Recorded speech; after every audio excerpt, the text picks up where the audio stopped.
किसी ने बड़े कमाल की बात कही है कि पानी में गिरने से इंसान की मृत्यु नहीं होती। इंसान की मृत्यु तब होती है जब उसे तैरना नहीं आता।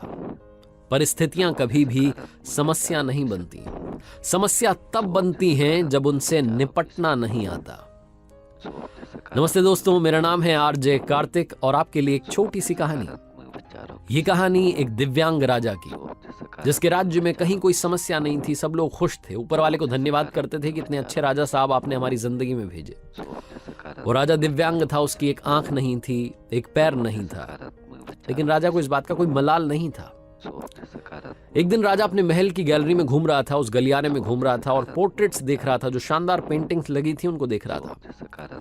वो जो शानदार पेंटिंग्स थी वो उसके पूर्वजों की थी, उसके पिताजी की, उनके पिताजी की, उनके पिताजी की। और राजा घूमते घूमते उन पेंटिंग्स को देखते देखते, निहारते हुए सोच रहा था कि कितने शूरवीर खानदान में मुझे जन्म लेने का मौका मिला। ऊपर वाले का धन्यवाद है, मेरे पिताजी इतने शूरवीर थे, उनके पिताजी इतने शूरवीर थे। वो देखता चला जा रहा था और जब आखिरी पेंटिंग को देखा और उसके बाद में खाली जगह को देखा तो चिंता में पड़ गया। उसे मालूम था कि अब यहां पर जो पेंटिंग लगेगी वो उसकी लगेगी। इस बात की चिंता नहीं थी कि वो मरने वाला है या मर जाएगा, मरना तो सबको है। चिंता इस बात की थी कि वहां जो पेंटिंग लगेगी वो कैसी लगेगी। राजा सोचने लगा कि मेरी एक आंख नहीं है, एक पैर नहीं है, इस गलियारे में इतनी शानदार पेंटिंग्स लगी हैं, मेरी वाली सबसे खराब लगेगी, सबसे भद्दी लगेगी। उसके अंदर ही अंदर चिंता होने लगी। तो राजा ने सोचा कि मेरे मरने के बाद में ना जाने कैसी पेंटिंग बने। एक काम करता हूं, मैं जिंदा हूं, इसी बीच में एक शानदार सी पेंटिंग बनवाता हूं ताकि कम से कम ये तो सुकून रहे कि मेरी अच्छी पेंटिंग यहां लगेगी। तो उस राज्य में ऐलान करवा दिया गया, पेंटर्स को न्योता दिया गया कि आप आइए और राजा साहब की तस्वीर बनाइए। शानदार तस्वीर बनाएंगे, शानदार इनाम मिलेगा। पेंटर्स आए, उन्हें मालूम था कि शानदार बनेगी तो शानदार इनाम मिलेगा, लेकिन शानदार बनेगी कैसे? राजा की एक आंख नहीं है, एक पैर नहीं है, ऐसे राजा की क्या तस्वीर बनेगी? और पेंटर सोच रहे थे कि इनाम की बात छोड़िए, अगर खराब बन गई, राजा गुस्सा हो गया तो सजा मिलेगी। इसलिए बड़े बड़े चित्रकार भी आगे नहीं आए, हानि भरी। तभी एक लड़का था, उसने बोला कि राजा साहब, मैं आपकी पेंटिंग बनाना चाहता हूं, मुझे 24 घंटे का वक्त दीजिए। बड़े बड़े पेंटर आश्चर्य में पड़ गए कि लड़का क्या चाहता है, मतलब फांसी पर लटकना चाहता है, राजा को गुस्सा दिलाना चाहता है, क्या पेंटिंग बनाएगा? राजा को भरोसा था, उसने बोला कि ठीक है, आप बना करके लाइए।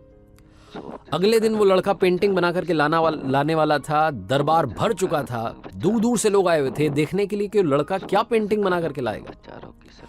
और लड़का जब वो पेंटिंग बना करके लाया राजा की, तो हर कोई ताली बजाने लगा, सीटी बजाने लगा। राजा ने जब वो पेंटिंग देखी तो खुश हो गया। राजा ने सोचा कि वाह, मतलब इससे अच्छी पेंटिंग तो उस गलियारे में नहीं है, ये अब तक की सर्वश्रेष्ठ है। राजा ने उस लड़के को बड़ा इनाम दिया। आप सोच रहे होंगे लड़के ने उस राजा की जिसकी एक आंख नहीं थी, एक पैर नहीं था, उसकी क्या पेंटिंग बनाई होगी? उस लड़के ने राजा को एक घोड़े पर सवार दिखाया। एक साइड से वो तस्वीर थी जिसमें एक पैर दिख रहा था, राजा तीरंदाजी कर रहा था, निशाना साध रहा था, और जब निशाना साधते हैं तो एक आंख बंद हो जाती है। एक आंख बंद थी, वही वाली आंख बंद थी जो राजा की नहीं थी। तो इस तरीके से लड़के ने एक आंख बंद कर दी, एक ही पैर दिखाया, राजा को घुड़सवार दिखाया, निशानेबाज दिखाया, और इतनी कमाल की पेंटिंग बनी कि वो अब तक की सर्वश्रेष्ठ थी। उस लड़के के सामने भी चुनौती थी, संकट था, लेकिन उसने सकारात्मकता का साथ नहीं छोड़ा, पॉजिटिविटी का साथ नहीं छोड़ा। जिंदगी में चाहे जो संकट आ जाए, एक वैक्सीन की डोज हमेशा लगा करके चलिएगा। इसे पॉजिटिविटी की वैक्सीन कहते हैं और इसकी डोज रोजाना लगानी जरूरी है। जिंदगी में चाहे जिस मुकाम पर आप हों, जिस संकट में आप फंस जाएं, जिस भी स्थिति में आप हों, अगर आपने पॉजिटिविटी की वैक्सीन लगा रखी तो यकीन मानिए आप उस संकट से बाहर निकल आएंगे।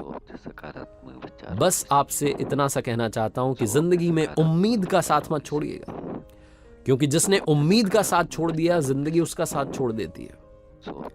हर पल सकारात्मक रहिए, खुश रहिए, प्रसन्न रहिए, ऊपर वाले के आशीर्वाद के साथ, अपनों के प्यार के साथ और अपनी अच्छी और सच्ची मेहनत के साथ। कहानी कैसी लगी कमेंट करके जरूर बताइएगा। चैनल पर नए हैं तो चैनल को सब्सक्राइब करना बिल्कुल भी मत भूलिएगा।